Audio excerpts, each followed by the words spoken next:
ক্ষণবাদে একটা বিকট চিৎকার শোনা যায়, যে চিৎকারে কেঁপে ওঠে মহিলা কলেজের পুরো এরিয়া। থমকে যায় পথচারীরা, কাঁপতে থাকে আকাশ এবং পাতাল। এখান থেকে একটা কপি আমরা সিটি কর্পোরেশনের চেয়ারম্যানের কাছে পাঠাবো এবং নকল তোমার স্ত্রীর কাছে 90 দিনের আগে কার্যকর হবে না। কাঁচির থেকে চোখ সরিয়ে শামীম তার হাতের কাগজগুলোর দিকে তাকিয়ে আছে।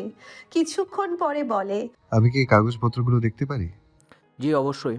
কাজী কাগজগুলো এগিয়ে দেয়। শামীম কাঁপা কাঁপা হাতে কাগজগুলো নিয়ে দেখতে থাকে উল্টে পাল্টে।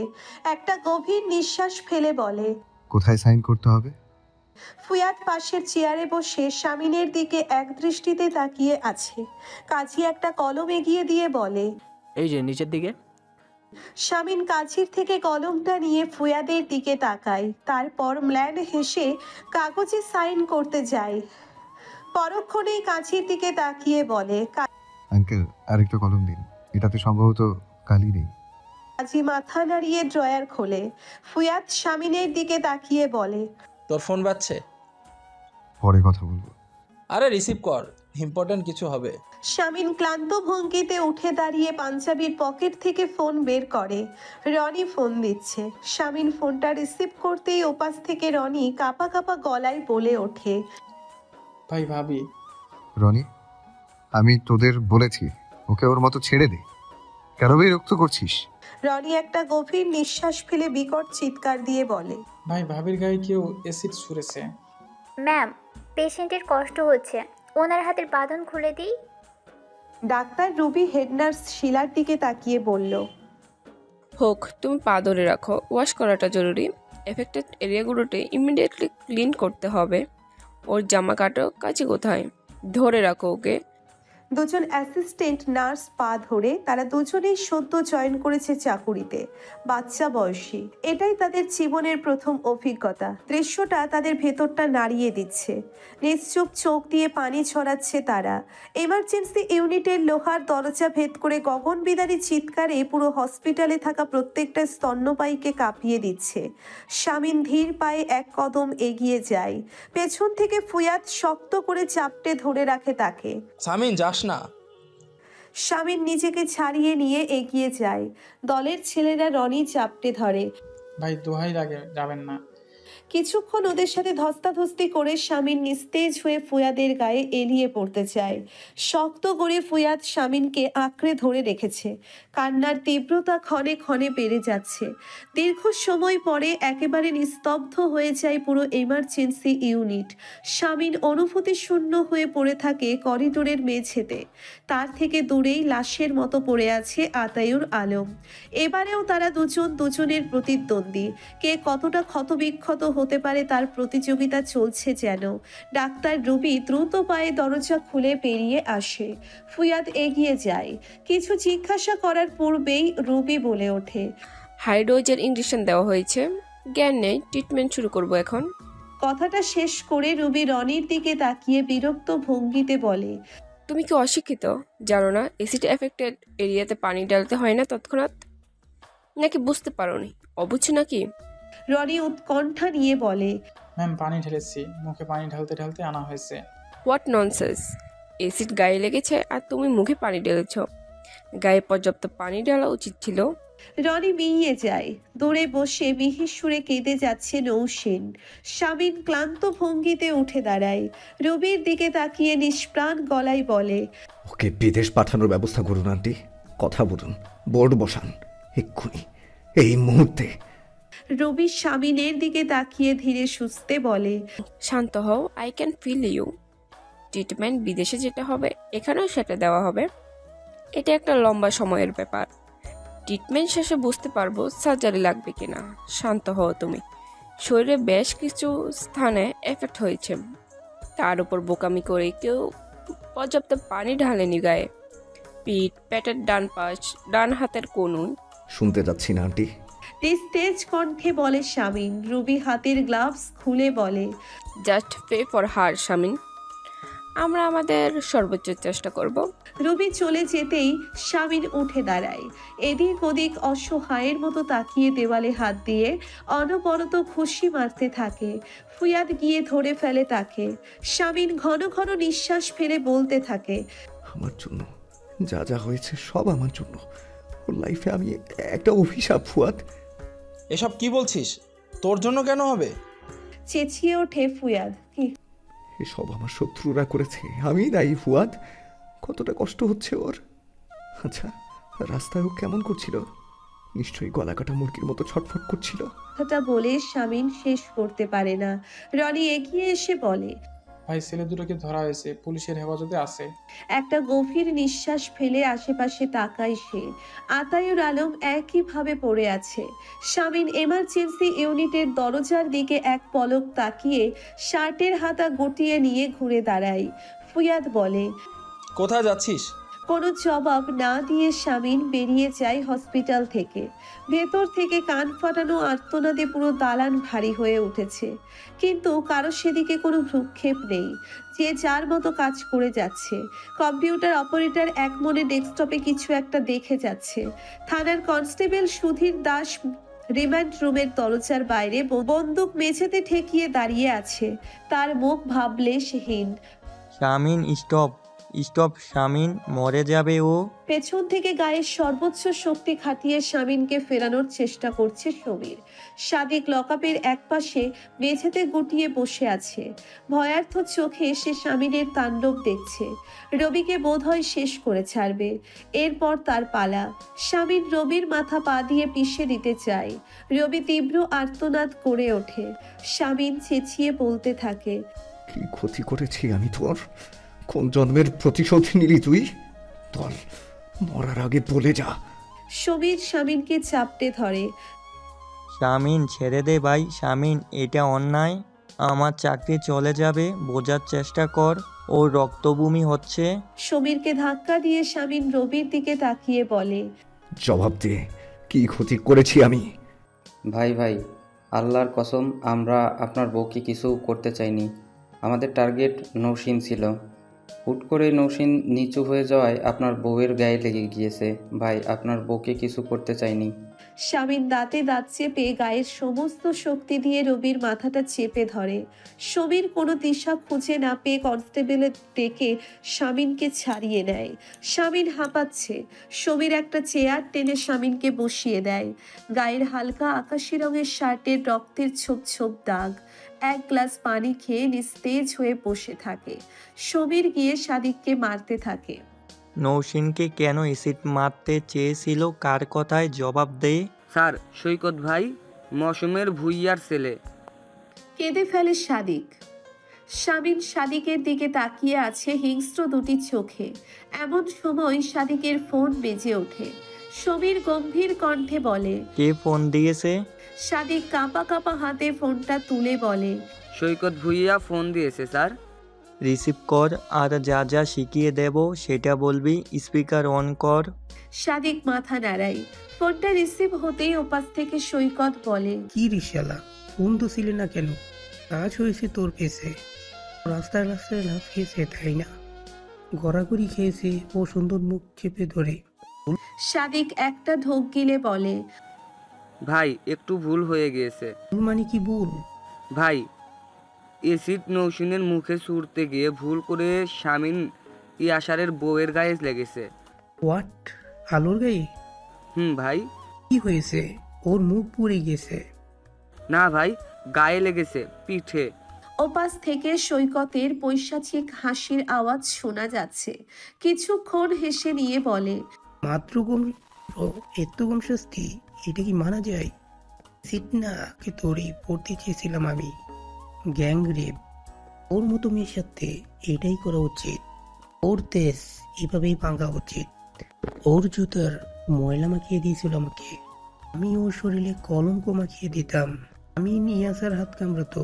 শুনেছি ওকে ছেড়ে দিচ্ছে শামিন। তাহলে ভালোই হবে, আমরা আমাদের কাজ বিঘ্ন করতে পারবো। আচ্ছা, তোরা চলে আয় আমাদের ক্লাব করে। নতুন দুটো বোতল আনিয়েছি, একেবারে আসলটা। হোসেনকে পরে দেখে নেব। সৈকত ফোন কেটে দেয়। শামিন তৎক্ষণাৎ উঠে দাঁড়ায়। সমীর আবারও শামিনকে ধরে ফেলে। কোথায় যাচ্ছিস? শামিন শীতল চোখে তাকায় সমীরের দিকে। সমীর চেঁচিয়ে বলে ওঠে, না, তুই একটুও বাড়াবাড়ি করবি না শামিন। আমি ফোর্স পাঠাচ্ছি, আমি নিজে যাচ্ছি। তুই কিছু করবি না? তোর বউ হসপিটালে Shamin, don't forget that. Shamin পুনরায় চেয়ারে ধপ করে বসে পড়ে, বিড়বিড় করে বলে, শুয়োরের বাচ্চাগুলো বুঝতেও পারছে না ওরা আঘাত স্বামীর বউকে নয়, স্বামীনকেই করেছে। চোখ খুলে রেহেনা বিড়বিড় করে আলোর নাম ধরে ডাকতে থাকে। ঈশিতা এগিয়ে এসেই রেহেনার হাত ধরে বলে, আন্টি, ভাবি ঠিক আছে, ভাবি একেবারেই ঠিক আছে, ঘুমাচ্ছে ভাবি, আপনি শান্ত হন। রেহেনা দু চোখ বন্ধ করে ফেলে, চোখের কার্নিশ পেয়ে দুফোঁটা পানি গড়িয়ে পড়ে, ঠোঁট কেঁপে ওঠে, একটা দীর্ঘশ্বাস ছেড়ে বলে, জানো মা, জীবন দেশে আমি একক তো নামাজ ছাড়িনি, কখনো রবের কৃতজ্ঞতা জানাতে কার্পণ্য করিনি। সব প্রার্থনাতে আমি শুধু স্বামী সন্তানের ভালো চেয়েছি। মেয়েটা আমার কিসের শাস্তি পাচ্ছে বলতো? জীবনে কখনো একটা পিঁপড়াকেও কষ্ট দেয়নি, একটা মিথ্যা কথা বলেনি, অন্যায়ের সাথে আপোষ করেনি, তবুও এত কষ্ট কেন ওর? ঈশিতা চুপ করে রেহেনার দিকে তাকিয়ে আছে। রেহেনা অঝোর ধারায় কেঁদে যাচ্ছে। স্বামীন উদাস চোখে মাথা ঘুরিয়ে চারিপাশটা দেখতে থাকে। এখানে, এই স্থানেই শুরু হয়েছিল সবকিছুর। এখানে একটা বিশাল মঞ্চ ছিল, জনসমুদ্রের উত্তাল ঢেউ ছিল, মুখের সামনে ছিল মাইক্রোফোন। স্বামীন ঘুরে তাকাতেই চোখে চোখে পানি নিয়ে অগ্নিমূর্তি ধারণ করে দাঁড়িয়ে আছে এক শ্যাম সুন্দরী। ছোটখাটো দেখতে মায়াবী আয়তাকার চোখ দুটো রসগোল্লা সাইজের মতো বানিয়ে স্বামীনের দিকে ঘৃণা নিয়ে তাকিয়েছিল। চোখের সামনে সে দৃশ্য পুনরায় ভেসে উঠতেই স্বামীন মনে হেসে ওঠে। সেদিন কি পরিমাণ রাগ জন্মেছিল ওই তেজি মেয়েটার প্রতি, ইচ্ছে করছিল খুন করে ফেলতে, আর আজ সেই মেয়েটির জন্য তাকে খুন হতে হচ্ছে। অনুভূতিরা গলা টিপে স্বামীন ইয়াসারের সত্তাকে খুন করছে প্রতিনিয়ত। একটা দীর্ঘশ্বাস ফেলে স্বামীন এগিয়ে যায়, পার্কের বেঞ্চিতে বসে থাকে চুপচাপ। হসপিটালে এখন যাবে না সে, তার আছিয়ার সাথে বোঝাপড়া আছে আজ। এত লোকের ভিড়ে সে তার আছিয়াকে কটু কথা শোনাতে পারবে না। ফোনের রিংটোন বেজে ওঠে, সমীরের ফোন। স্বামীন রিসিভ করে। কি ব্যাপার, কনস্টেবল পাঠিয়ে দিলে কেন মাঝ রাস্তায়? তুই হসপিটালে যাসনি? যাব। কি করছিস তুই? স্বামীন তেজি কণ্ঠে বলে ওঠে। On the way Shamin. স্বামীন একটা নিঃশ্বাস ছেড়ে দিয়ে বলে, লাশ হলেও চাই। ডাক্তার রুবি এসে ফুয়াদের সামনে দাঁড়িয়ে বলে, শামিন কোথায়? কোথায় যেন বেরিয়েছে আন্টি। রুবি বলে, ট্রিটমেন্ট চলছে, চিন্তা করতে বারণ করো। সবাই আল্লাহর কাছে কৃতজ্ঞতা জানাও যে মুখের কিছু হয়নি ফুয়াদ। একটা মেয়ের মৃত্যু হওয়া ভালো তার থেকে। ফুয়াদ কিছুক্ষণ তাকিয়ে থেকে মাথা নাড়ায়। স্বামীন কোথায় গেল বুঝতে পারছে না সে। কোনো অঘটন ঘটায়নি তো আবার? থানায় ফোন দিয়েও কিছু জানতে পারল না। ফোন বের করে আবার স্বামীনের নাম্বার ডায়াল করে সে। স্বামীন ফোনটা রিসিভ করে। ফুয়াদ বলে, কোথায় গিয়েছিস তুই? কি উল্টোপাল্টা করছিস? হসপিটালে আয়। রাতে আসবো। তুই কোথায় সামিন? আন্ডার কনস্ট্রাকশনটা ওয়ারের নিচে। ওখানে কি করছিস? ফুয়াদ অবাক হয়ে জানতে চায়। স্বামীন ঠান্ডা গলায় বলে, মানে কিছু না। মানে? আমার শাশুড়ির জ্ঞান ফিরেছে। হুম, অদ্ভুত ফ্যামিলিতে জুড়ে গিয়েছি ভাই। একটা লোকও স্বাভাবিক না, কথায় কথায় জ্ঞান হারায়, কথায় কথায় স্ট্রোক করে। আর আমার বউয়ের কথা কি বলবো, সে তো কাছে অল টাইম ঝামেলা নিয়ে করে। ফুয়াদ চুপ করে থাকে। স্বামীন বলে, ওনাদের বাড়িতে পাঠিয়ে দে, বলে দে ফ্রম নাও আলু is her husbands responsibility. Phone কেটে স্বামীন চুপ করে বসে থাকে। সে এখন যে স্থানে আছে, এখানে একদিন ভয় দেখিয়ে আলোকে ডেকে এনে নিজের পা ধরিয়েছিল স্বামীন। এই রাগ মানুষকে দিয়ে কতটা নিচু কাজ করিয়ে দেয়। চুপচাপ কিছুক্ষণ বসে থেকে ক্লান্ত ভঙ্গিতে উঠে দাঁড়ায় সে। মাগরিবের আজান দিয়েছে। পরিত্যক্ত আন্ডার কনস্ট্রাকশন টাওয়ারটা থেকে বেরিয়ে এসে মেইন রোডে দাঁড়িয়ে পড়ে। আশেপাশের লোকজন তাকে অদ্ভুত চোখে দেখছে। মেয়র স্বামীন ইয়াসার মির্জা এমন আলু থালু বেশে এখানে কি করছে? এখানে তার কাজ কি? পুলিশের সাথে বন্দুকের যুদ্ধে বিরোধী দলের নেতা সোমেশ ভূঁইয়ার ছোট ছেলে সৈকত ভূঁইয়া নিহত। আজ বিকেল 5টা নাগাদ পুলিশ এক স্পেশাল টিম তার ক্লাবে খোঁজ চালিয়ে বিপুল পরিমাণ মাদকদ্রব্য ও অস্ত্র উদ্ধার করে। পুলিশ থেকে বাঁচতে সে পুলিশের দিকে গুলি ছুড়তে সে এবং পুলিশের আত্মরক্ষার্থে পাল্টা গুলি ছোড়াছুড়ি সে মারা যায়। তার লাশ পোস্টমর্টমের জন্য সদর হাসপাতালে নিয়ে যাওয়া হয়েছে। জানা গিয়েছে সে একজন মহিলা কলেজের রোডের এসিড কাজের মূল হোতা। ছেলের আকস্মিক মৃত্যুর শোক সইতে না পেরে হৃদরোগ আক্রান্ত হওয়ার সাবেক mayor Samaresh Bhuiyan green line medical হসপিটালে ভর্তি করা হয়েছে। এখনো তার বড় ছেলে সাগর ভূঁইয়া এই ব্যাপারে মুখ খোলেনি। হসপিটালের ওয়েটিং রুমে হাত বেঁধে টিভির স্ক্রিনের দিকে তাকিয়ে আছে শামিন। তার মুখ ভাবলেশহীন। সৈকতের মৃত্যুর খবরে লোকজনের মধ্যে গুঞ্জন শুরু হয়ে গিয়েছে। কোনো না কোনো কারণে সবাই খুশি হয়েছে খবরটায়। কম ত্রাস সৃষ্টি তো করেনি গত 6 মাসে। কিশোর গ্যাংয়ের গডফাদার ছিল। কত অভিভাবকের অভিযোগ ছিল ওর নামে। এত অল্প বয়সেই মাদকের সাম্রাজ্য বিস্তার করে বসেছিল। ঘুরে ফিরে সবাই শামিন ইয়াসার মির্জাকে দেখছে। পরনে জিন্স প্যান্ট, গায়ে হালকা আকাশি রঙের শার্ট, শার্টে ছোপ ছোপ কালো কালো দাগ। বলিষ্ঠ দেহের শার্টটা আঁটোসাঁটো হয়ে আছে। পুরো বিধ্বস্ত লাগছে শামিনকে। সব আগন্তুকেরা শামিনের দিকে ঘুরে ফিরে তাকাচ্ছে। মেয়র সাহেবের এই অবস্থা কেন সেটা জিজ্ঞেস করার সাহস নেই তাদের। ভাইয়া এসে তার ডাকে শামিন ঘুরে দাঁড়ায়। যাসনি তোরা? ইলহাম ঋতু কোথায়? বমিট হচ্ছে ভাবির, ওয়াশরুমে নিয়ে গেছে মেজো ভাই। তোরা চলে যা, আমি থাকবো এখানে। ইসমাম বেশ কয়েকবার ফোন দিয়েছে ভাইয়া, ওকে বলবো? না, শুধু শুধু টেনশন করবে। এমনিতেই মন খারাপ করে থাকে সারাদিন। ঈশিতা একটা প্যাকেট শামিনের দিকে এগিয়ে দিতে দিতে বলে, শার্টটা পাল্টে নাও, তোমাকে বিশ্রী লাগছে। শামিন চুপচাপ প্যাকেটটা নিয়ে পাশের একটা বেঞ্চিতে রেখে দেয়। দূরের একটা বেঞ্চিতে আতায়ুর আলম চুপচাপ বসে আছে। সবাইকে বাড়িতে পাঠিয়ে দিয়ে সেও থেকে গিয়েছে।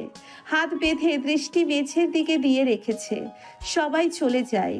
জামিন চুপচাপ করিডোরের একপাশে দাঁড়িয়ে আছে। শামিন জামিলের দিকে তাকিয়ে বলে, তোর বউকে কথা দিয়েছিলাম তোকে দিয়ে চামচামি করাবো না, কিন্তু তুই জন্মগত চামচা। তোর মধ্যে থেকে চামচা ভাবটা গেল না। যা এখান থেকে। জামিল কিছুক্ষণ তার ভাইয়ের দিকে তাকিয়ে থেকে চলে যায়। হসপিটালে থেকে গিয়েছে দুটো লোক, আতায়ুর আলম এবং শামিন ইয়াসার মির্জা। আতায়ুর আলমের মাথাটা বেশ ব্যথা করতে শুরু করেছে। কপালের দুপাশের রগ দপ দপ করছে। হঠাৎ তার সামনে কেউ একটা ওয়ান টাইম চায়ের কাপ এগিয়ে ধরে। মাথা তুলে শামিনকে দেখে, কিছুক্ষণ তার দিকে তাকিয়ে থাকে। তারপর হাত বাড়িয়ে চায়ের কাপটা নেয়। শামিন নিজের জন্যও এক কাপ চা এনেছে। চায়ের কাপ হাতে আতায়ুর আলমের থেকে কিছুটা দূরত্ব বজায় রেখে বসে পড়ে। দুজনেই কয়েক মুহূর্ত চুপ করে থাকে। তারপর শামিন পরিস্থিতি স্বাভাবিক করতে বলে, এখানে ক্যান্টিনের চা একেবারে বিশ্রী। খুবই সস্তা চায়ের পাতা দেয়। মনে হয় যেসব চায়ের পাতা লাশের কফিনে দেয়া হয় সেটা। এই চাটা বাইরে থেকে আনলাম। আতায়ুর আলম চায়ের কাপে চুমুক দেয়। শামিন এক পলক তার দিকে তাকিয়ে থেকে বলে, আপনার সাথে কখনোই খোলামেলা আলোচনা করা হয়নি। কি আলোচনা? আতায়ুর আলম শামিনের দিকে তাকিয়ে জিজ্ঞেস করে, আমি আপনার অ্যাক্সিডেন্ট করাইনি। কান ভাঙানো হয়েছিল আপনার মেয়ের। আমিও জামিলকে কোপানোর ব্যবস্থা করিনি, কান ভাঙানো হয়েছিল তোমার। দুজনে আবার চুপচাপ। শামিনের দিকে তাকিয়ে আতায়ুর আলম বলে, তোমার ধারণা তুমি আমার মেয়েকে ভালোবাসো, তা আমার মেয়েকে কতটা ভালোবাসো তুমি? আপনি যতটা আপনার মেয়েকে ভালোবাসেন তার থেকে একটু কম। ঠান্ডা গলায় জবাব দেয় শামিন। আতায়ুর আলম বলে, লাভ কি, তুমি একটা গুন্ডা। শামিন ম্ল্যান হাসে। আতায়ুর আলম শামিনের গায়ের দিকে তাকিয়ে বলে, গায়ের রক্ত কেন? কাকে কুপিয়ে এসেছো আবার? শামিন মৃদু হেসে চায়ের কাপটা বিনে ছুঁড়ে মেরে উঠে দাঁড়ায়। তারপর ক্লান্ত ভঙ্গিতে আলোর কেবিনের দিকে যায়। দরজার বাইরে থেকে 2 মিনিট ভিতরে তাকিয়ে থেকে পা বাড়ায় শামিন। পেছন থেকে ডাক্তার রুবি ডেকে ওঠে। ঘুরে তাকায়। রুবি বলে, শামিন কোথায় যাচ্ছ? ভেতরে, ওর কাছে। রুবি শামিনকে ভালো করে লক্ষ্য করে বলে, নো ওয়ে শামিন, ইনফেকশনের ঝামেলা আছে, তুমি নিজেই জীবাণু নিয়ে ঘুরছো। কি অবস্থা তোমার? আন্টি, শার্ট পাল্টে আসছি আমি, একবার প্লিজ। রুবি বলে, ঠিক আছে, চলো আগে সার্জিক্যাল পোশাক পরে নাও, তারপর ঢুকবে। হাই ডোজের ইনজেকশন দেওয়া হয়েছে, পিঠের ক্ষমতা সবচেয়ে বেশি। যখন অ্যাসিড ছোড়া হচ্ছিল তার কয়েক মুহূর্ত আগে থেকে বালু ভর্তি ট্র্যাক চলে গিয়েছিল ওদের পাশ দিয়ে।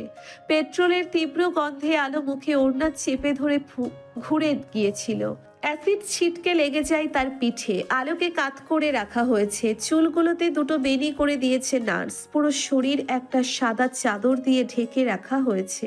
ধীর পায়ে হেঁটে গিয়ে শামিন কিছুটা দূরত্ব রেখে একটা চেয়ার টেনে ধরে বলল। দীর্ঘ সময় ধরে আলোর মুখের দিকে তাকিয়ে থাকে সে। উজ্জ্বল শ্যামলা বর্ণের মুখটা এখন অতিরিক্ত ফর্সা লাগছে। আলো যদি এখন নিজেকে দেখতো তাহলে নিজেই নিজেকে বলতো সাদা মুলা। চুলে বাচ্চাদের মতো দুটো বেনি করে রাখা, ছোটখাটো গোলগাল মুখটাকে আরো ছোট লাগছে।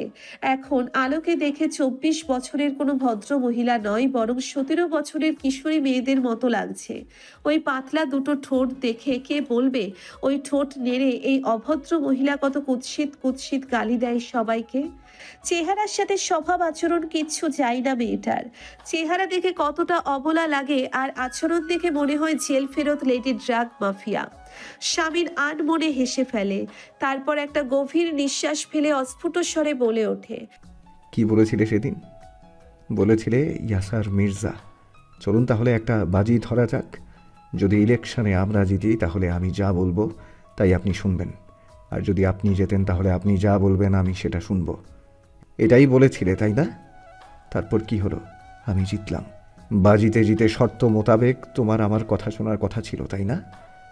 আর আমি কি বলেছিলাম তোমাকে? তুমি ভালো থাকো, এটাই তো, তাই না? এটাই তো শর্ত ছিল। তুমি আমার শর্ত মানলে কই? কেন ভালো থাকলে না তুমি? এ পর্যন্ত বলে শামিন থামে, তারপর আবার বলতে শুরু করে, শর্ত ভাঙলে কি হয় জানো তো আসিয়া? যে শর্ত ভাঙে তাকে শাস্তি পেতে হয়। তোমাকেও শাস্তি পেতে হবে। তোমাকে তোমার স্বামী শাস্তি দেবে আসিয়া। কথাগুলো বলে শামিন চুপ হয়ে যায়। চাদরের ফাঁক দিয়ে আলোর বাহাতের আঙ্গুল বের হয়ে আছে। শামিন তার হাত বাড়িয়ে আলোর একটা আঙ্গুল ছোঁয়, তারপর তার মুখের দিকে একদৃষ্টিতে তাকিয়ে থাকে। কেবিনের দরজার বাইরে থেকে শামিনের দিকে আতায়ুর আলম তাকিয়ে আছে। তিনি ওই ছেলেটার ব্যাকুলতাকে বিচার করতে পারছে না। তিনি শুধু দেখছে তার মেয়ের জন্য কেউ উৎকণ্ঠা নিয়ে বসে আছে তার মতো, তার সাথে প্রতিযোগিতা করে এগিয়ে আসতে চাইছে। প্রতিযোগিতার ফলাফল কি হবে? কে এগিয়ে থাকবে? কে? আঙ্গুলের ওপর থেকে হাত সরিয়ে আলোর মাথায় হাতটা আলতো করে বলিয়ে দিয়ে বলল, খুব তাড়াতাড়ি সুস্থ হও তুমি। তোমার শাস্তির জন্য প্রস্তুত হও। আমি অপেক্ষা করছি আসিয়া। আলো, তুমি কি শুনতে পাচ্ছ? আলো, আলো। কানের কাছে কথাগুলো প্রতিধ্বনিত হচ্ছে বারবার। অপরিচিত নারী কণ্ঠটি খুবই চমৎকার, কিন্তু তাকে ডাকছে কেন? চোখের পাতা মেলে তাকানোর সর্বোচ্চ চেষ্টা করে ব্যর্থ হলো, তবুও সে হাল ছাড়ল না। রবির দিকে তাকিয়ে হেড নার্স শিলা বলে উঠল, না, কাউকে দরকার নেই। শামিন বলেছে she is a strong woman. দেখি কথাটা কতটুকু সত্যি। অবশেষে সফল হলো সে। দু চোখ মেলে আলো পিটপিট করে তাকাচ্ছে। নাকে কেমন ঔষধের তীব্র ঝাঁঝালো গন্ধ এসে লাগে। কোথায় সে? কিচ্ছু বুঝতে পারছে না সে। মাথার উপর সিলিং ফ্যানটা চলছে না, কিন্তু পুরো ঘর শীতল। আলো ঘাড় ঘুরিয়ে দেখতে পায় দুজন অপরিচিত ভদ্রমহিলা তার দিকে ঝুঁকে তাকিয়ে আছে। দুজনে এমন সবুজ রঙের একটা পোশাক পরা কেন? আলো কাত হয়েছিল, চেষ্টা করলো চিত হবার। তখনই যন্ত্রণায় তীব্র আর্তনাদ করে উঠল। দরজার এপাশে দাঁড়িয়ে শামিন সাথে সাথে হাত মুষ্টিবদ্ধ করে নিল আলোর আর্তনাদ শুনে। Relax, just a minor injury, just relax. Ruby আরো ঝুঁকে যায় আলোর দিকে। আলো চাদর খামছে ধরে। যন্ত্রণায় পুরো মুখ নীল রঙের হয়ে আছে। দু চোখ বন্ধ করার সাথে সাথে চোখ বেয়ে পানি গড়িয়ে পড়ে। নাকের ডগা লাল হয়ে গিয়েছে। রুবি শিলাকে বলে, ইঞ্জেকশনটা দিয়ে দাও, ওয়াশ করতে হবে। শিলা মাথা নাড়ায়। আলো বড় বড় নিঃশ্বাস নিচ্ছে। দৃশ্যগুলো তার চোখের সামনে ভেসে ওঠে। তার গায়ে কিছু একটা পড়েছিল। মুহূর্তেই শরীরটা যন্ত্রণায় পুড়ে যেতে শুরু করে। সে উন্মাদের মতো লাফাচ্ছিল, রাস্তায় গড়াগড়ি খাচ্ছিল। এরপর আর কিচ্ছু মনে নেই। হুট করে আলো চোখ মেরে চোখ দুটো বড় বড় করে ফেলে। শরীরটা যেন শিরশির করে উঠল। রবি আলোর কাছে এগিয়ে যায়, মাথায় হাত বুলিয়ে দিয়ে বলে, আমি ডাক্তার রবি, তুমি আমাকে আন্টি বলো। আলো ফ্যাল করে তাকিয়ে আছে। রবি বলতে থাকে, তোমার শরীরে ব্যথা কমে গিয়েছে। এই ইনজেকশনটা ইউএস থেকে অর্ডার করে আনা হয়েছে। একটু ব্যথা করবে না, দেখো, অনেক আরাম পাবে তুমি। আলো কাঁপা কাঁপা গলায় বলে, আমাকে কি ওটা অ্যাসিড নিক্ষেপ করা হয়েছিল? রবি ঠান্ডা গলায় বলে। মুহূর্তেই আলো আর্তনাদ করে ওঠে, না, আমার মুখ, আমার মুখ। রবি আলোর মাথায় হাত বুলিয়ে দিতে দিতে বলে, কিছু হয়নি তোমার মুখে আলো, জাস্ট রিল্যাক্স। আলো উন্মাদের মতো হয়ে ওঠে। ব্যথা তোর শরীরে ছটফট করতে পারছে না সে। বাহাত দিয়ে পুরো মুখ হাতিয়ে যাচ্ছে। উন্মাদের মতো কেঁদে কেঁদে বলতে থাকে, আমার মুখ, আমার মুখ, আমার মুখ। কিচ্ছু হয়নি আলো, আয়না দেখবে তুমি, বোকা মেয়ে, কিচ্ছু হয়নি। নার্স শিলা দৌড়ে গিয়ে একটা ছোট আয়না তুলে আলোর মুখের সামনে ধরে। রবি বলে, দেখো আলো, একটু তাকাও, শান্ত হও তুমি। আলো শান্ত হতে পারে না, বাহাত দিয়ে মুখ ঢেকে তরপাতে থাকে।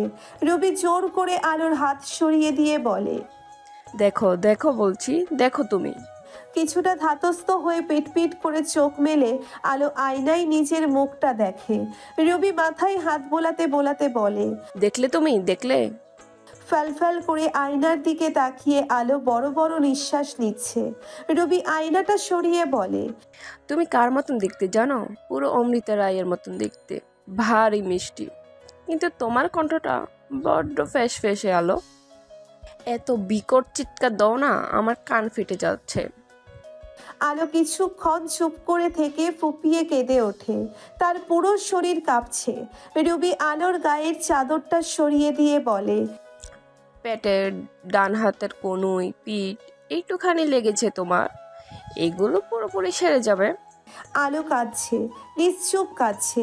রবি ক্ষত ওয়াশ করতে করতে বলে, আমরা বেশি দিন এই পানচ্ছর পাখিটাকে আটকে রাখবো না, তুমি খুব শীঘ্রই উঠতে পারবে। কেন? আমার সাথেই কেন? ঝরঝর করে কেঁদে দিয়ে বলে ওঠে আলো। রবি কোনো উত্তর দেয় না।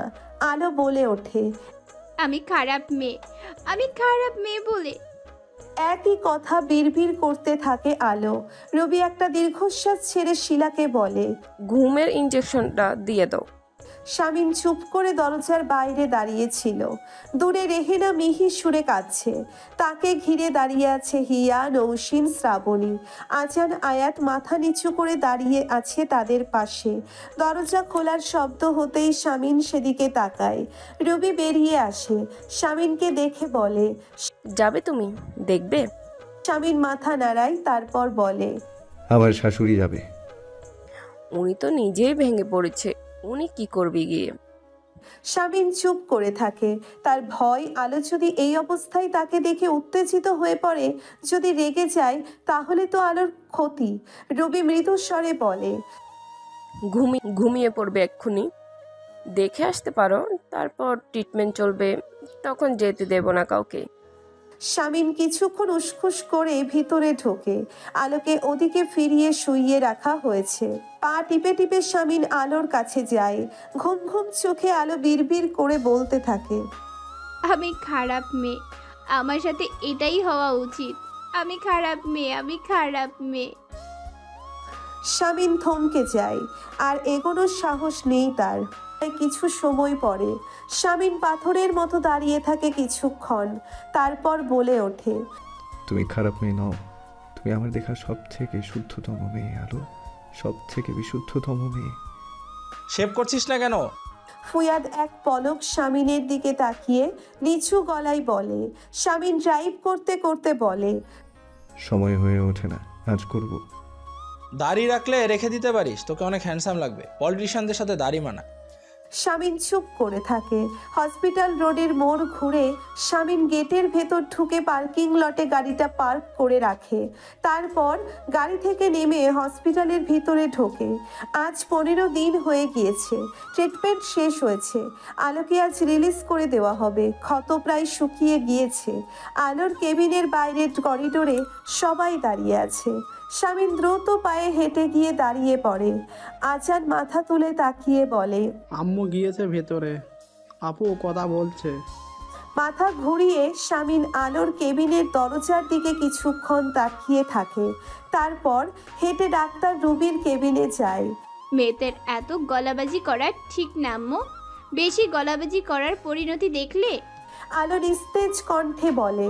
রেহেনা মেয়ের হাত ধরে চুমু খেয়ে কাঁদতে কাঁদতে বলে, একদম না আম্মু, একদমই না, এমন কথা বলবি না। আলো কোনো কথা বাড়ায় না, মাথা ঘুরিয়ে জানালার বাইরে তাকিয়ে থাকে। তার কেবিনের জানালার বাইরে একটা চমৎকার চারুল গাছ আছে। তার ডালে কিছু পাখি বসে আছে। সে একদৃষ্টিতে পাখিগুলোর দিকে তাকিয়ে আছে। শরীরে যেসব জায়গায় লেগেছে সার্জারি করাটা অনেকটাই সহজ। মুখে হলে আমরা রিস্ক নিতে চাইতাম না। এখন তোমার সিদ্ধান্ত, আই মিন আলোর সিদ্ধান্ত বাকিটা। শামিন রুবির দিকে তাকিয়ে আছে। রুবি বলতে থাকে, আজ নিয়ে যেতে পারো। আর যেটা ইম্পর্টেন্ট নোট দিতে চাই সেটা হলো ওর মানসিক স্বাস্থ্যের দিকে খেয়াল রাখবে। আই থিঙ্ক তুমি বুঝেছো। শামিন মাথা নাড়ায়। রুবি বলতে থাকে, একটার পর একটা দুর্ঘটনার মধ্যে দিয়ে গিয়েছে, তাই ওর মনে হচ্ছে সব কিছু যেহেতু ওর সাথেই হচ্ছে, তাহলে নিশ্চয়ই ওর দোষ। ও আসল অপরাধী। এটা থেকে ভবিষ্যতে ভয়ঙ্কর মানসিক সমস্যা দেখা দিতে পারে। ওকে খুব দ্রুত কোনো সায়েন্টিস্টের কাছে নিয়ে যাও। ডাক্তার ফজলের রাব্বি বেস্ট এই ব্যাপারে। শামিন উদাস চোখে তাকিয়ে থাকে। রুবি বলতে থাকে, অদ্ভুত অদ্ভুত আচরণ করলে ভয় পেও না। কি বলতো, মেয়েরা নিজের শরীর ত্বকের ব্যাপারে খুব সেন্সিটিভ। ওর কাছে মনে হতেই পারে ও এখন কুচ্ছিত হয়ে গিয়েছে অনেকটা। ওর সৌন্দর্য কমে গিয়েছে, তাই ডিপ্রেশনে হুটহাট কান্নাকাটি করতে পারে আর রাগ দেখাতে পারে।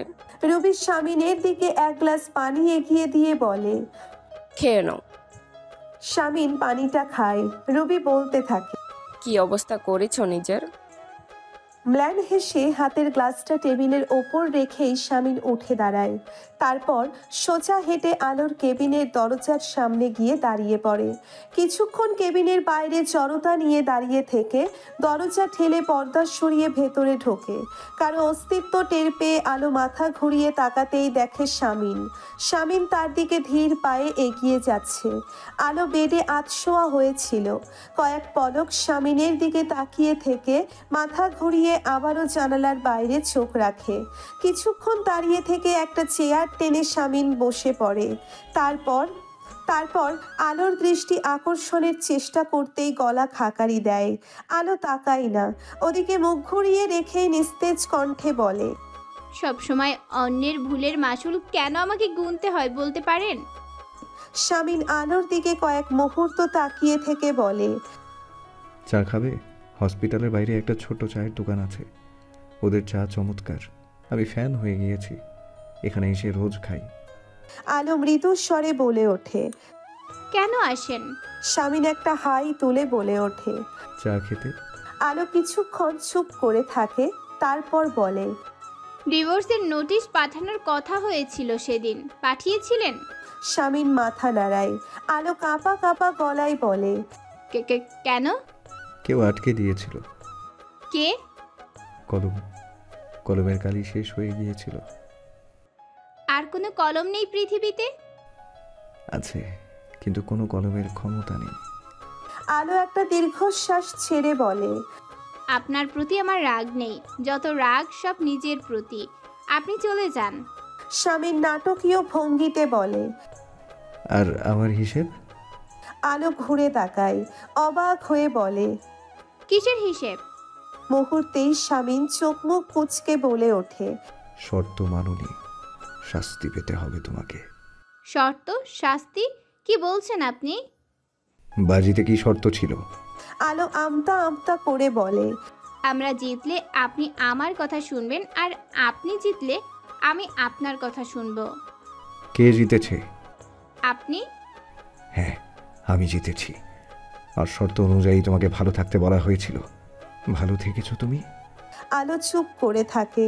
শামিন গম্ভীর কণ্ঠে বলে, শর্ত ভেঙেছো তুমি, শাস্তি পেতে হবে তোমায়। আলো শামিনের মুখের দিকে তাকিয়ে থাকে। শামিন বলতে থাকে, আর তোমার শাস্তি হচ্ছে তুমি বাথরুমের মতো তোমার স্বামীর ঘরে ফিরবে। আলো বলে ওঠে, অসম্ভব, অসম্ভব।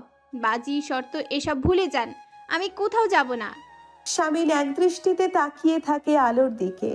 আলোর চোখ বেয়ে পানি গড়িয়ে পড়ে। অস্ফুট স্বরে বলে, প্রত্যেকটা পুরুষের কাম্য তার স্ত্রীর নিখুঁত একটা শরীর। আমি কোনো পুরুষকে গ্রহণ করার পরিস্থিতিতে নেই। আপনার দয়া দেখানোর কোনো প্রয়োজন নেই। আমি কারো চোখে আমার জন্য দয়া দেখতে চাই না। আমাকে আমার মতো ছেড়ে দিন। শামিন একদৃষ্টিতে তাকিয়ে থাকে আলোর দিকে। আলো চোখের পানি মুছে নিয়ে বলে, কি হলো? বলেছি তো চলে যান। যাব, তবে আমার স্ত্রীকে সাথে নিয়ে। ইয়াসার মির্জা। আলো রাগ দেখিয়ে বলে ওঠে, হ্যাঁ বলো আসিয়া। বাড়াবাড়ি করছেন। শামিন অদ্ভুতভাবে হাসতে থাকে। আলো চেঁচিয়ে ওঠে, আব্বু, আব্বু তুমি কোথায়? আতায়ুর আলম কেবিনের ভিতরে ঢোকে। তার পিছু পিছু ঢোকে রেহেনা, আজান, আয়াত, আলোর বান্ধবীরা, ফুয়াদ, ঈশিতা, জামিল, দলের ছেলেরা সবাই।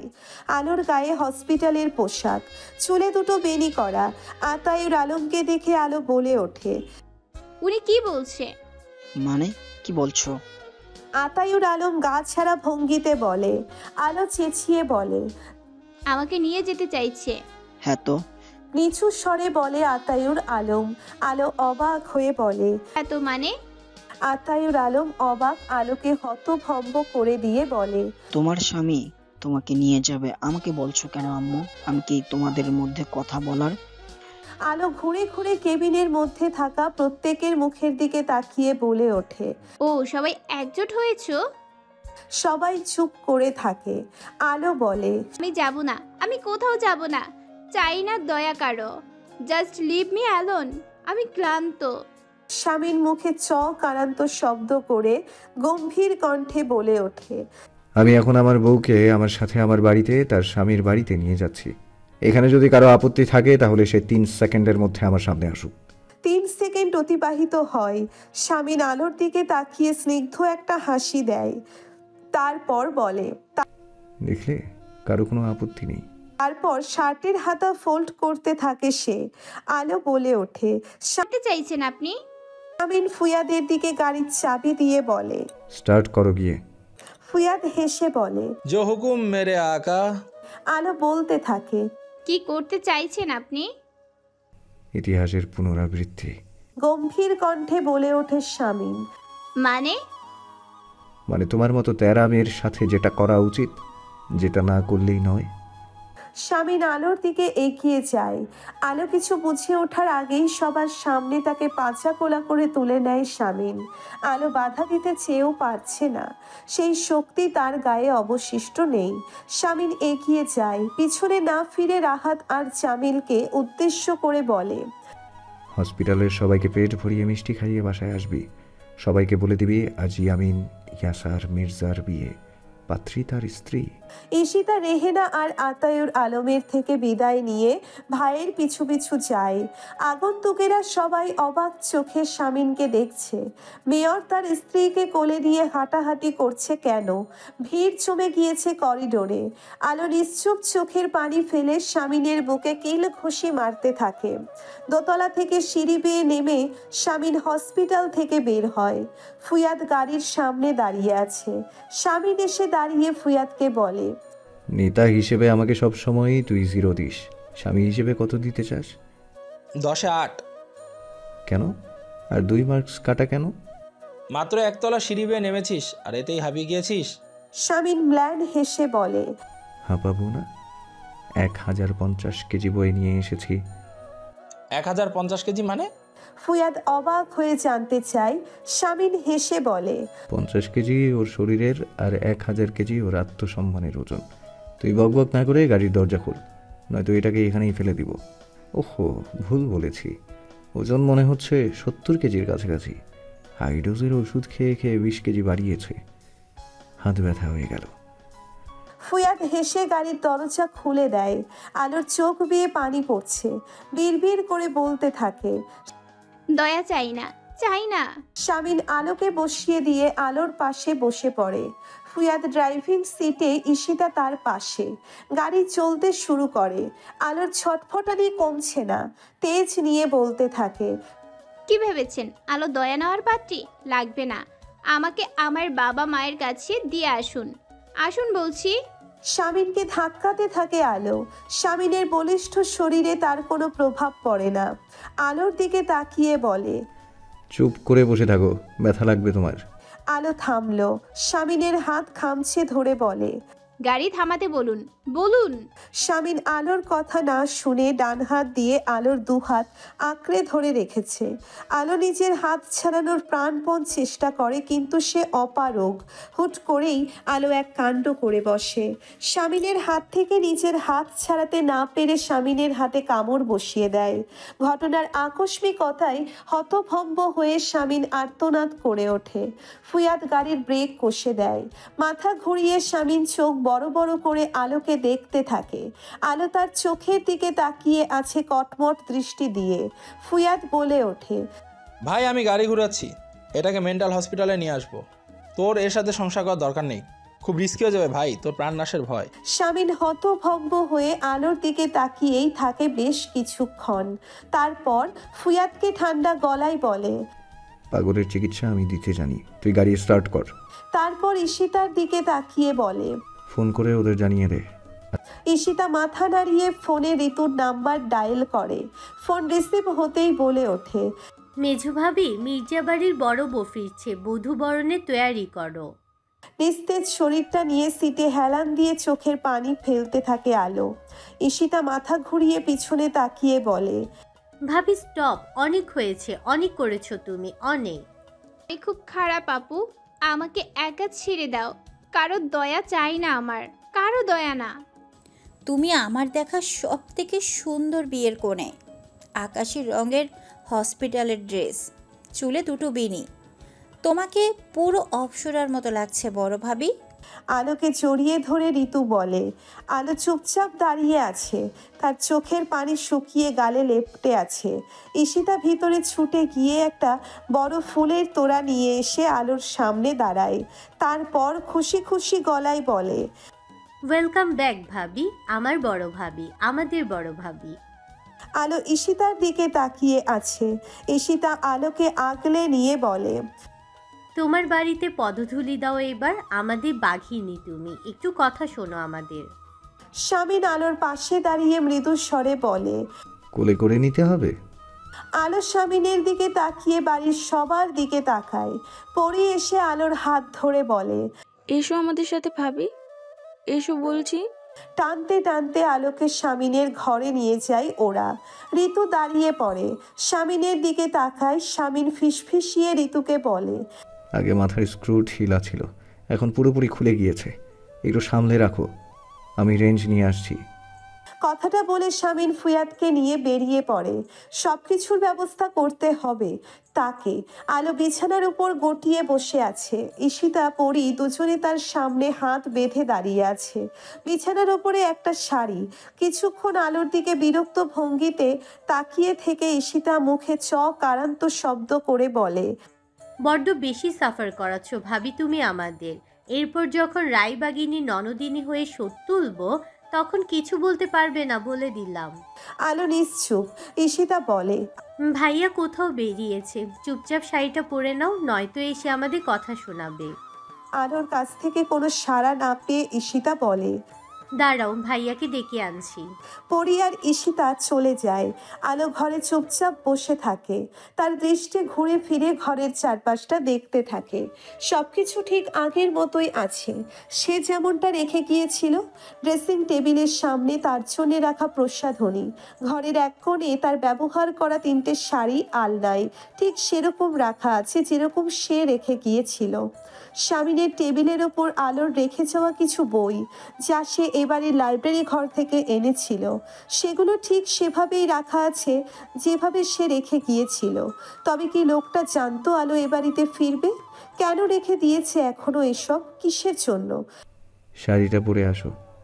আলোর সামনে বসে আলোর চোখের দিকে তাকিয়ে বলে শামিন। আলো শামিনের দিকে তাকিয়ে থাকে।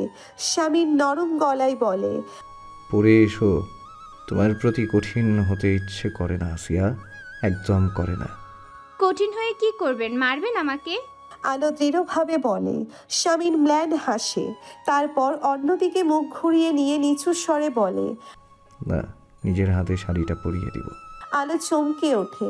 শামিন বলতে থাকে, আমি তোমার জীবনের একটা ক্ষত, আমাকে না হয় ক্ষত হিসেবেই রাখো, তবুও রাখো। ধীরে ধীরে না হয় মিলিয়ে যাব আসিয়া, সময় দাও, সুযোগ দাও। আলো চুপচাপ তাকিয়ে থাকে শামিনের দিকে। শামিন আলোর একটা হাত মুঠি করে ধরে আলোর চোখে চোখ রেখে ব্যাকুল কণ্ঠে বলে ওঠে, সুযোগ প্রার্থী আমি, আমাকে ভোট নয়, আপনি একবার সুযোগ দিন আসিয়া। আপনার একটা সুযোগে একজন অপরাধী আলোর পথে ফিরতে পারবে। রাষ্ট্রের প্রতি কি এতটুকু দায় নেই আপনার? অপরাধ সংশোধনের সুযোগ দিন, তরুণ সমাজ বাঁচান। আলো কোনো কথা না বলে না। কিছুক্ষণ দুজনে চুপচাপ থাকে। শামিন বলে, 10 মিনিট সময় তোমাকে দিলাম। যদি এই শাড়িটা পরো তাহলে ধরে নেব তুমি একটা অপরাধীকে সুযোগ দিচ্ছ। আর না পারলে? ঠান্ডা গলায় জিজ্ঞেস করে আলো। শামিন কিছুক্ষণ চুপ করে থেকে বলে, তাহলে বারবার আপনার কাছে সুযোগ চেয়ে যাব? আমি বড্ড বেহায়া আছি, ইউ নো দ্যাট।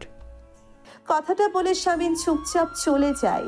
বাড়ির সবাই আয়োজনে ব্যস্ত। শান্তি নীড়ে আলোর ফেরা উপলক্ষে ছোটখাটো একটা অনুষ্ঠান হবে। লিভিং রুমে কাজী বসে আছে।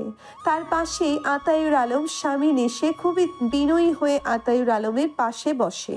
তারপর আতায়ুর আলমের দিকে তাকিয়ে বলে, 3 লক্ষ টাকা গাবিন ছিল, আপনি চাইলে সংশোধন করে আরো বাড়াতে পারি। আতায়ুর আলম ম্ল্যান হাসে। তারপর বলে, আমি পেশায় একজন সাংবাদিক, ব্যবসায়ী নই। কাজী সাহেব। কাজী কাগজপত্র রেডি করে আতায়ুর আলমের সামনে রাখে।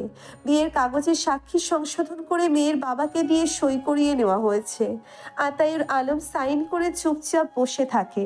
শামিন একদৃষ্টিতে বিয়ের কাগজের দিকে তাকিয়ে আছে। আতায়ুর আলম বলে, আমার মেয়েকে আনো, ওকে দেখতে চাই।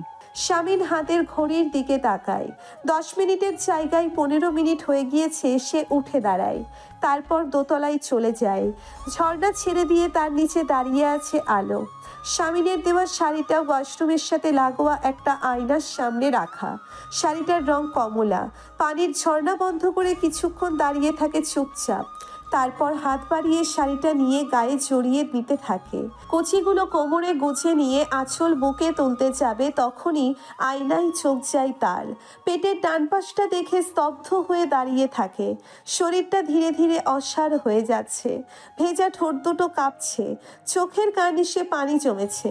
কাঁপতে কাঁপতে অনেকটা সাহস নিয়ে ঘুরে দাঁড়ায় সে। আঁচলটা হাত থেকে ছেড়ে দিয়ে মাথা ঘুরিয়ে পিঠের একটা দিক দেখার চেষ্টা করে আয়নায়। থমকে যায় সে। কিছু সময় চুপ থেকে বিকট শব্দে চিৎকার দিয়ে ওঠে। শামিন ঘরের ভিতর পা রাখতেই থমকে যায়। ওয়াশরুমের ভিতরে আলো উন্মাদের মতো আর্তনাদ করে যাচ্ছে।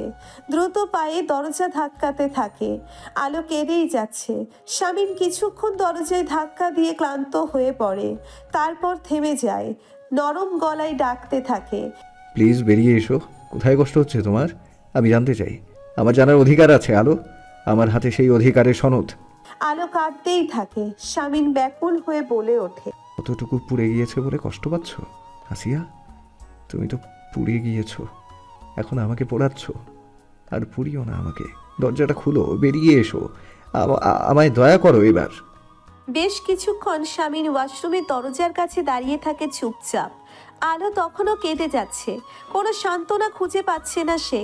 কাঁদতে কাঁদতে ক্লান্ত হয়ে পড়েছে। শামিন এদিকে ওদিকে অসহায়ের মতো একবার তাকিয়ে শরীরের সমস্ত শক্তি খরচ করে দরজায় বেশ কয়েকবার ধাক্কা দিতেই সিটকিনি ভেঙে দরজা খুলে যায়। একটা গভীর নিঃশ্বাস নিয়ে স্বামীর ওয়াশরুমের ভিতরে পা রাখে। আলো ওয়াশরুমের একপাশে মেঝেতে পা ছড়িয়ে বসে দেওয়ালে মাথা ঠেকিয়ে কাঁদছে। তার শরীর কাঁপছে, ভেজা চুল বেয়ে পানি পড়ছে, শাড়ির আঁচল মাটিতে লুটিয়ে পড়ে আছে। স্বামীন এগিয়ে গিয়ে হাঁটু গেড়ে বসে। আলোর দিকে খানিকটা ঝুঁকে তার আঁচল উঠিয়ে তার গায়ে জড়িয়ে দেয়। ক্রন্দনরত আলোর মুখের দিকে তাকিয়ে নরম গলায় বলে, চলো ওঠো। আলোর থেকে কোনো সাড়া না পেয়ে স্বামীন কিছু সময় আলোর দিকে তাকিয়ে থাকে। তারপর পাঞ্জাবির হাতা গুটিয়ে নিয়ে আলোকে তুলে নেয়। বিছানায় এনে আলোকে বসিয়ে দিয়ে স্বামীন আলোর মুখোমুখি বসে। আলোর কান্না থেমেছে, কেমন নির্জীব হয়ে বসে আছে এখন। স্বামীন খানিকটা ঝুঁকে আলোর চোখের দিকে তাকিয়ে বলে, সমস্যা কোথায়? আলো মুখটা সরিয়ে নেয়। স্বামীন কিছুক্ষণ আলোকে দেখে। কাঁদতে কাঁদতে নাকের ডগা লাল বানিয়ে ফেলেছে। স্বামীনের ইচ্ছে করছে হাত দিয়ে ওই নাকের ডগা ছুঁয়ে দিতে, কিন্তু অযাচিত আহ্লাদে স্পর্শ দিয়ে এই মেয়েটার গালাগাল খেতে সে ইচ্ছুক নয় এখন। হাজার হলেও সে এই শহরের মেয়র, তার একটা গাম্ভীর্য নিয়ে চলা উচিত। কথায় কথায় পুচকে বউয়ের গালাগাল খাওয়া তার শোভা পায় না। স্বামীন একটা গভীর নিঃশ্বাস ফেলে বলে, ওয়াশরুম কাদার জায়গা? এত সুন্দর পরিপাটি রুম আমার, কত সুন্দর একটা টানা বারান্দা, কোথায় রুমের এসি অন করে এই নরম বিছানায় শুয়ে শুয়ে কাঁদবে? তা না, এইসব রেখে ওয়াশরুমে ঢুকে কাঁদছো কেন? সত্যি তোমার মাথায় স্ক্রু খুলে কোথাও পড়ে গিয়েছে। আলো দৃষ্টি বিছানার চাদরের ফুলকাটা নকশায় দিয়ে আছে। স্বামীন উঠে আলোর আলমারি থেকে একটা নতুন তোয়ালে বের করে আনে। আলোর হাতে ধরিয়ে দিয়ে বলে, মাথা মুছে নাও, ঠান্ডা লেগে যাবে। আলো চুপ।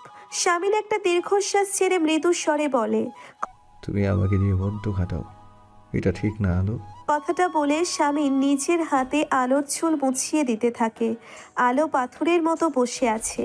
স্বামীন কি করছে সেদিকে তার কোনো ভ্রুক্ষেপ নেই। চুল মুছিয়ে আলোর মাথায় তোয়ালেটা সুন্দর করে জড়িয়ে দেয় স্বামীন। স্বামীনের দরজার বাইরে এসে আতায়ুর আলম দাঁড়িয়ে পড়ে। মেয়ে জামাইয়ের ব্যক্তিগত রুমে সে আসতে ইচ্ছুক ছিল না। ঈশিতা আর ঋতু জোর করে নিয়ে আসে তাকে। ঘরের ভেতরে স্বামীনের বউয়ের সেবা করার দৃশ্য দেখে সবাই থতমত খেয়ে যায়। ঈশিতা আর ঋতু মুখ চাওয়াচাওয়ি করে দুজনে দুদিকে কেটে পড়ে আতায়ুর আলমের পেছন থেকে। আতায়ুর আলম বোকার মতো কয়েক মুহূর্ত দাঁড়িয়ে থেকে ঘুরে সিঁড়ির দিকে যাওয়ার জন্যে পা বাড়ায়। পেছন থেকে স্বামীন বলে ওঠে, আসুন। আতায়ুর আলম দাঁড়িয়ে পড়ে। স্বামীন ঘরের বাইরে এসে বলে, আপনার মেয়ের আপনাকে প্রয়োজন, তার কাছে থাকুন। আমি আপনাদের দুজনের জন্য খাবার পাঠিয়ে দিচ্ছি উপরে। স্বামীন চলে যায়। আতায়ুর আলম মাথা ঘুরিয়ে আলোকে দেখে তার কাছে যায়। আলো মাথা নিচু করে নিস্তেজ হয়ে বসেছিল। আতায়ুর আলম গিয়ে মেয়ের পাশে বসে। কিছুক্ষণ চুপ করে বসে থেকে একটা হাত মেয়ের মাথায় রাখতেই আলো ঝাঁপিয়ে পড়ে তার বুকে। ফুপিয়ে ফুপিয়ে কাঁদতে থাকে আলো বাবার শার্ট খামচে ধরে। আতায়ুর আলো মেয়ের মাথায় পরম মমতায় হাত বুলিয়ে দিতে থাকে। আলো কান্না মিশ্রিত কণ্ঠে বলে ওঠে, কুৎসিত হয়ে গিয়েছি আব্বু, কুৎসিত হয়ে গিয়েছি। নিস্তলার লিভিং রুমে মেহমানরা চলে এসেছে। মেহমান বলতে ফুয়াদ, জামিল এবং স্বামীনের দলের ছেলেরা। সবাই খাওয়া দাওয়া করছে। আজান আয়াত বোনের শ্বশুর বাড়িতে এই দ্বিতীয়বারের মতো এসেছে। স্বামীনের সাথে জড়তা এখনো পুরোপুরি কাটিয়ে উঠতে পারেনি তারা। মাথা নিচু করে রোস্ট থেকে মাংস খুঁটে খেতে ব্যস্ত তারা। স্বামীন দুজনের মাথায় হাত বুলিয়ে তাদের পাশেই একটা চেয়ার টেনে বসে। তারপর বলে ওঠে, বোনের শ্বশুর বাড়ি, বেশি বেশি খাবে শালারা। আজান আয়াত খেতে খেতে স্বামীনের দিকে তাকায়। দোলাভাই মজা করলে কেমন প্রতিক্রিয়া ব্যক্ত করতে হয় তারা জানে না। স্বামীন বলে, খাও। পাশ থেকে রনি বলে ওঠে, হ্যাঁ হ্যাঁ খাও, না খেলে আমি আসি তো, গলায় ছুরি বসিয়ে দেব। আয়াত বিষম খেয়ে কাঁচতে থাকে রনির কথায়। খাবার টেবিলে সবাই হেসে ফেলে। স্বামীন আয়াতের দিকে এক গ্লাস পানি এগিয়ে দেয়। পানি খেয়ে আয়াত ধাতস্থ হয়। কিছুক্ষণ পরে স্বামীন পরিবেশটা স্বাভাবিক করতে আজানকে বলে, কলেজে উঠেছো, গার্লফ্রেন্ড হয়নি কোনো? আজান লজ্জা পেয়ে মাথা নাড়ায়। স্বামীন আয়াতের দিকে তাকিয়ে বলে, আর তোমার? আয়াত ভীষণ লজ্জা পায়, নিচু স্বরে বলে। স্বামীন বলে, কাউকে মনে ধরলে বলবে, প্রেমের প্রস্তাব দিয়ে পেছনে ঘুরঘুর করতে হবে না। তুলে এনে বিয়ে পড়িয়ে দেব। আজান আয়াত চুপ করে থাকে। ফুয়াদ আজান আয়াতের দিকে তাকিয়ে বলে ওঠে, হ্যাঁ, ওই একটা কাজই তোমাদের দুলাভাই পারে, মেয়ে তুলে আনা। শামিন ফুয়াদের দিকে তাকিয়ে হেসে ফেলে। ফুয়াদ গম্ভীর কণ্ঠে বলে, বাচ্চাদের ভালো পরামর্শ দিতে হয়, দুলাভাই তুই ওদের। ভাগ্যিস আলো নেই এখানে, নয়তো তোর 12টা বাজিয়ে দিত এসব শুনলে। শামিন অপরাধী গলায় বলে, এখন মজাও করতে পারবো না? কি অদ্ভুত। আপনার ফোন বাজছে, ম্যানেজার ফোন দিচ্ছে। বিছানার দিকে তাকিয়ে ঋতু বলে, ইলহাম ওয়াশরুমে শেভ করছিল। ওয়াশরুমের দরজা খোলা। মাথা ঘুরিয়ে ঋতুর দিকে তাকিয়ে বলে, রিসিভ করে কথা বলো। বলো ব্যস্ত আছি। ঋতু অবাক হয়ে বলে, আমি। হ্যাঁ রিসিভ করো। ঋতু আমতা আমতা করে ফোনটা হাতে নিয়ে রিসিভ করে কথা বলে রেখে দেয়। আগে হলে ইলহাম তার ফোনে হাত দেওয়ার অপরাধে খুব বকে দিত, এখন কি না তাকে নিয়ে অফিসের কল উঠাচ্ছে। ঋতু আলমারি থেকে ইলহামের একটা পাঞ্জাবি বিছানার উপর রেখে বলে, সাদা পাঞ্জাবি বের করেছি, পরবেন? ইলহাম ততক্ষণে ফ্রেশ হয়ে ওয়াশরুম থেকে বেরিয়ে আসে। ঋতুর শাড়ির আঁচলে মুখ মুছে নিয়ে বলে, কেন নয়? ঋতু মুচকি হেসে চলে যেতে নেয়। ইলহাম শক্ত করে ঋতুর হাত ধরে ফেলে, হ্যাচকা টান দিয়ে নিজের কাছে টেনে আনে। ঋতু চমকে ওঠে। বিছানায় একপাশে বসে ঋতুকে কোলের উপর বসিয়ে তার ডান হাত টেনে নিজের কাঁধের ওপর রাখে। ঋতু অস্ফুট স্বরে বলে, কি করছেন? ইলহামের দিক থেকে কোনো জবাব আসে না। সে তার স্ত্রীর ঘাড়ে আদর মাখিয়ে দিতে ব্যস্ত। ঋতু ছটফট করে নিজেকে ছাড়িয়ে নিতে চায়। তার অস্বস্তি বুঝতে পেরে ইলহাম চড়ানো কণ্ঠে বলে, চুপ করে বসো, শুধু চুমুই খাবো, ভয় পেও না। ঋতু চুপ করে থাকে। ইলহাম ঋতুর ঘাড় থেকে মুখ উঠিয়ে ঋতুর লাজুক মুখখানার দিকে তাকিয়ে বলে ওঠে, কেমন আছে আমাদের ছোট সোনা? তোমাকে কষ্ট দেয় আমার মতো? ঋতু মাথা নাড়ায়। ইলহাম ঋতুর গালে একটা চুমু খায়, তারপর বলে, এবার আমাকে একটা মেয়ে দেবে তুমি? আমি মেয়ে চাই। ঋতু অস্ফুট স্বরে বলে, আর যদি না দিতে পারি? ইলহাম সাথে সাথে বলে ওঠে, তাহলে পরের বার দেবে। ঋতু লজ্জা পেয়ে যায়। ইলহাম বলে, পরের বার না হলে তার পরের বার, তার পরের বার না হলে তার পরের বার, মোট কথা হাল ছাড়া যাবে না। ঋতু চোখ তুলে তাকাচ্ছে না। ইলহাম মুগ্ধ চোখে এই রমণীয় মেয়েটির লাজুক মুখের দিকে তাকিয়ে থাকে। এত মুগ্ধতা সে আগে কেন খুঁজে পেল না? শামিন হাত ধুয়ে উঠে পড়ে। আজান বলে, ভাইয়া আপুর জিনিসপত্র যা চেয়েছিলেন সব এনেছি। শামিন বলে, কোথায়? আজান আঙ্গুল তুলে দেখিয়ে দেয় সিঁড়ির কাছে একটা ট্রলি ব্যাগ রাখা। ফুয়াদ শামিনের দিকে তাকিয়ে বলে, এগুলো কি? শামিন মৃদু হেসে বলে, শ্বশুরবাড়ি থেকে যৌতুক নিয়েছি। কথাটা বলে শামিন ব্যাগটা উঠিয়ে নিয়ে সিঁড়ি বেয়ে উপরে ওঠে। তার ঘরের দরজার কাছে এসে সে একটা দৃশ্য দেখে দাঁড়িয়ে পড়ে। আলো তার বাবার কোলে মাথা রেখে চুপচাপ শুয়ে আছে। আতায়ুর আলম তার মেয়ের মাথায় হাত বুলিয়ে দিয়ে গল্প করছে, যেন বাবা তার ছোট অবুঝ মেয়েকে রূপকথার গল্প শুনিয়ে ঘুম পাড়িয়ে দিচ্ছে। শামিন দৃশ্যটা দেখে এতটাই মুগ্ধ হয়েছে যে মুখ থেকে অস্ফুট স্বরে বেরিয়ে আসে, বাহ কি সুন্দর, আমাকেও যেন আল্লাহ কন্যা সন্তান দেয়। ভেতরে ঢুকে বাবা মেয়ের এত সুন্দর মুহূর্ত সে নষ্ট করতে চায় না। তাই ট্রলি ব্যাগটা সে দরজার কাছে রেখেই চলে যায়। হাঁটুতে মাথা ঠেকিয়ে বসে আছে আলো। বাবা যতক্ষণ ছিল মনটা ভীষণ শান্ত ছিল। আতায়ুর আলম আজান আয়াত রাত 9টার দিকে বাড়িতে চলে গিয়েছে। আবারও ভীষণ খারাপ হয়ে গিয়েছে মনটা, খুব কান্না পাচ্ছে। স্বামীর দরজার কাছে দাঁড়িয়ে থাকে কিছু মুহূর্ত। ঘড়িতে সময় রাত 11টা প্রায়। সারাদিনের ধকল শেষে সেও বেশ ক্লান্ত, একটু ঘুম দরকার। মনে মনে আল্লাহর কাছে দোয়া করতে থাকে সে। আল্লাহ, ওই পাগল মেয়েটা যদি আজ আমার মেজাজ খারাপ করে দেয়, তবুও যেন আমার রাগটা না ওঠে। প্লিজ আল্লাহ, একটু সুবুদ্ধি দিও ইয়া আসিয়াকে, আর আমাকে দিও একটু ধৈর্য। একটা গভীর নিঃশ্বাস ফেলে দরজা ঠেলে ভেতরে ঢোকে সে। কয়েক পলক আলোকে দেখে নিয়ে ঘুরে দাঁড়িয়ে দরজার ছিটকিনি তুলে দেয়। আলো মাথা তুলে তাকায় না। স্বামীন ওয়াশরুমে ঢুকে ফ্রেশ হয়ে গায়ের পাঞ্জাবিটা পাল্টে একটা টি শার্ট পরে নেয়। তারপর বেরিয়ে এসে পুনরায় আলোর দিকে তাকায়। একইভাবে হাঁটুতে মাথা ঠেকিয়ে গুটিয়ে বসে আছে। স্বামীন ভাবে ঘুমিয়ে পড়ল না তো? পড়তেই পারে, এই মেয়ের সবকিছু অগোছালো। আলোর দৃষ্টি আকর্ষণ করতে শামীন শব্দ করে ঘরের জানালার গ্লাস টেনে বন্ধ করে দেয়। বারান্দার দরজা ধপ করে লাগিয়ে দেয়। আলো ধীরে ধীরে মাথা তুলে শামীনের দিকে তাকায়। শামীন নাটকীয় ভঙ্গিতে বলে, সরি।